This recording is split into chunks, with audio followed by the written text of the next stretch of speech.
The seas were hitting from below and going up and going into the houses. One of them was our house. That was the first time that the so-called climate change, global warming, hit us in the tummy. It was scary. It was really scary. This is climate change ground zero. For a tiny nation already buckling under a dense and growing population, even a moderate rise in sea level could strangle many of its small islands. The sea the people have based their lives around is now threatening their very survival. We cannot relocate within Kiribati itself, because if you relocate, for instance, if I'm living on the ocean side of the island, and given it's only 200 meters wide, if I'm struck from the ocean side and gradually I move inland, there will be a point that the whole island will be inundated. Or at one time I'll be ending up on the lagoon side of the island. People in Kiribati are already feeling the impacts of their precarious existence on this narrow island. Fave Papua is one of the many Kiribati who have had their homes inundated during storm surges. People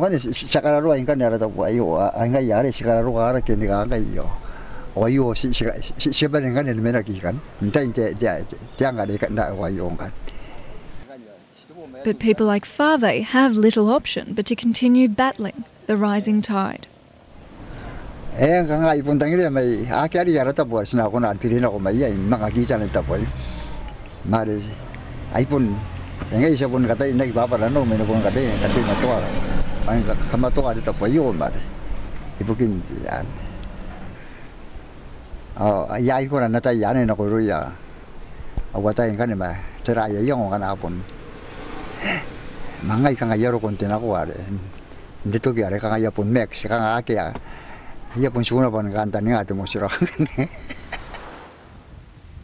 Having to constantly rebuild and reinforce housing is a major setback to development.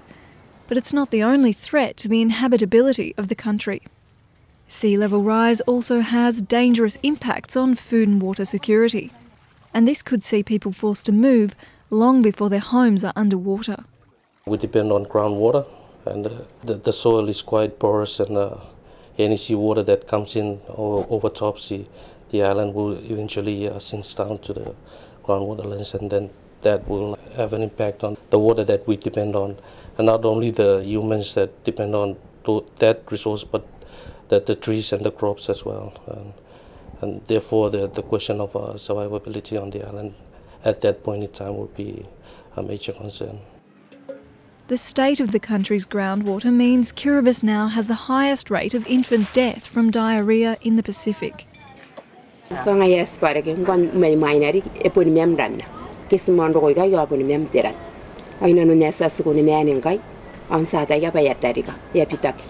Kakea lost her entire garden due to the well water, and like many in Kiribati, now has to rely on expensive and often imported produce to feed her family. As the population swells, this once self-sustained nation is facing massive health risks from the imports. 51% of the population now suffers from obesity. $2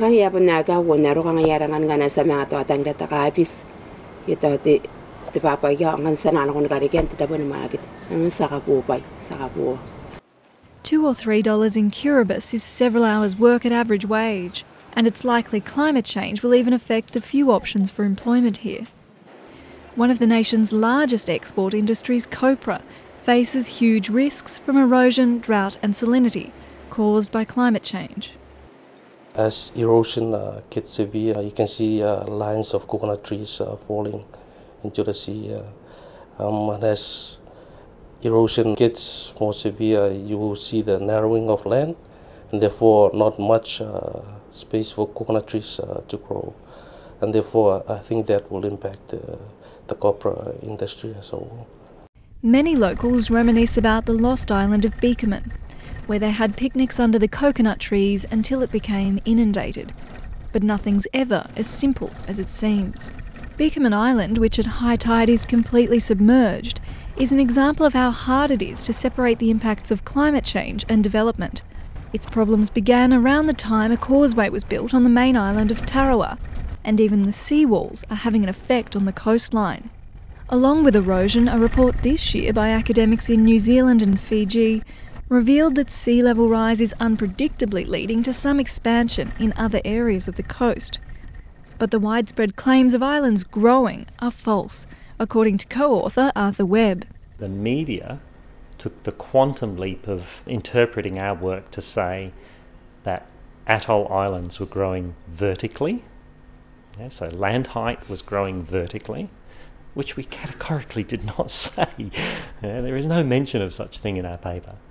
And they also made this large leap of faith in regards to all issues of vulnerability in atolls were therefore defunct, which again, it's just absolute nonsense. It's almost like people like the idea of sinking because it isolates it to just one island's problem. This is not. This is a global problem of unbelievable magnitude. Think of every major coastal city and their elevation. This isn't just the atoll's problem. This is many, many, many countries' problem. And the fate of the atolls now depends on the decisions of these many countries. Please, seal a deal here that will help us secure our homeland and our future. Thank you very much. People in Kiribati still feel betrayed by the lack of an outcome at last year's climate change summit in Copenhagen. While 73 countries signed up to the non-binding Copenhagen Accord, there's now evidence to suggest the emissions cuts outlined within it are not nearly enough to limit global warming to the agreed 2 degrees Celsius. The injustice that the smallest contributors to the problem are the hardest hit is not lost on the people of Kiribati. The big leaders from developed countries, such as the US and other big leaders, are not really interested in small island nations like us. You almost get a feeling that it is okay to sacrifice 100,000 people than to hinder progress or development in their own countries. The Republic of Kiribati needs all nations. But a solution can't be reached by the developed world alone. Developing countries account for 52% of emissions. While the chances of a vastly better outcome at the summit in Cancun, Mexico are slim, the government still clings to hope for a solid commitment. We hope the outcomes in Cancun would be more positive than what came out of Copenhagen. We believe that climate change is a big topic, and I don't believe that immediate solutions can be reached, but it is important that consultations are ongoing, that we continue to meet and discuss with one another and see how we can mitigate the impacts of climate change, perhaps encourage the developed countries to reduce their greenhouse gas emissions and take other steps that will help alleviate the impact of climate change.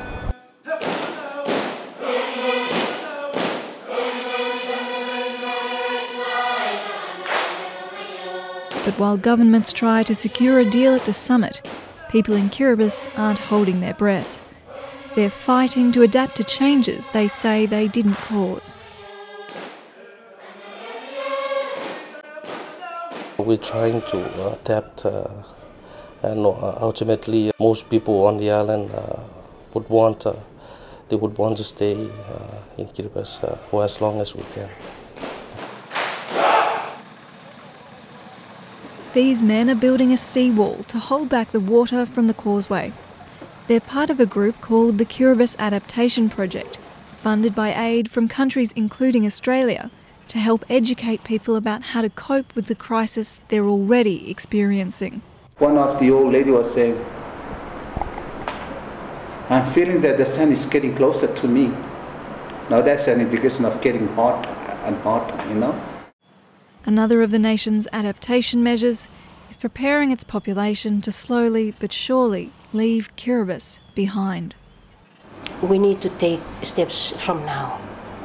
We can't afford to wait, you know, and we need to look at options that will ensure the security of our people. And we believe migration need not be that our people simply go as climate change refugees, so to speak. We need to prepare our people so that should they need or should they decide to take steps as from now, migrate, they should be able to do so and be worthwhile citizens in that new country that they decide to move into. One of the nation's closest neighbours, Australia, is helping Kiribati prepare for the inevitable and rapid change. As well as attempting to conduct all teaching in English, AusAid funds the Kiribati Australia Nursing Initiative to educate students in one of Australia's most in-need sectors. While it's not officially a planned migration scheme, many of the students have little chance of finding a job back in their homeland. We've got a lot of students here, and my wish for them is that at the end of their courses, that they'll be able to get jobs, they'll be able to support their families, and hopefully they can become citizens of this country and contribute to the economy. Juanita Limpus has her own very personal experience of climate change and migration.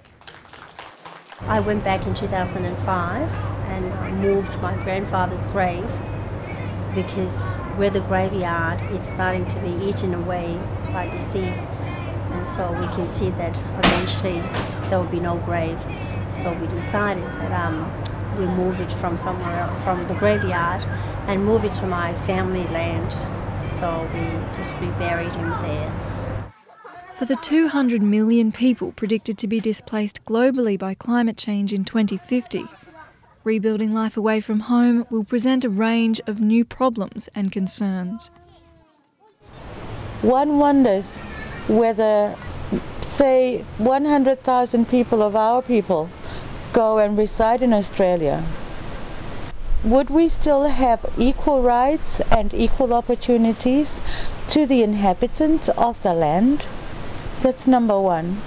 Number two, would we be treated like the Australians treat themselves, or like they treat the Aboriginal people? The people of Kiribati will need preparation to leave behind the country that holds their stories, ancestral grounds and culture. We don't want to be refugees. We are not refugees. And to be able to migrate with dignity is something that we must concentrate on. But people like Tapatuli Marang aren't waiting till it's too late. He's migrating to New Zealand under the Pacific Access category, and one of his motivations is the fear of climate change. As you know, it's very near from here to the other side. If one wave comes here, it just hit the whole lot, and we'll all be out somewhere in the ocean on the other side or in the lagoon. As the original estimates on sea level rise look increasingly conservative, the people of Kiribati are determined to survive, wherever the forces of change may take them.